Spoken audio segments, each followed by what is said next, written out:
ας είναι ευλογημένο προς σωτηρία των ψυχών και των σωμάτων ημών. Είπεν άφρον εν καρδία αυτού, ούκ εστι Θεός, διεφθάρισαν και ευδελήχθησαν εν ανομίες, ούκ έστι ποιόν αγαθών. Ο Θεός εκ του ουρανού διέκυψεν επί τους ιούς των ανθρώπων, του ειδήν ή εστί συνειών ή εξητών των Θεών. Πάντες εξέκλειναν, άμα ηχριώθησαν, ούκ έστι ποιόν αγαθών, ούκ έστιν έως ενός. Ουχή γνώσονται πάντες οι εργαζόμενοι την ανομίαν. Οι κατεσίοντες των λαών μου εν βρώσει άρτου των Κύριων, ούκ επεκαλέσαντο. Εκεί εφοβήθησαν φόβον. Ούκ ειν φόβος ότι ο Θεός διεσπόρισε νοστά άνθρωπαρέσκον.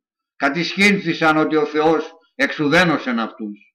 Τις δώσει εξιών το σωτήριον του Ισραήλ, εν το αποστρέψε των Θεών την εχμαλωσίαν του λαού αυτού, αγαλιάσετε Ιακώβ και εφρανθήσετε Ισραήλ. Είστε ευλογημένοι, παιδιά μου.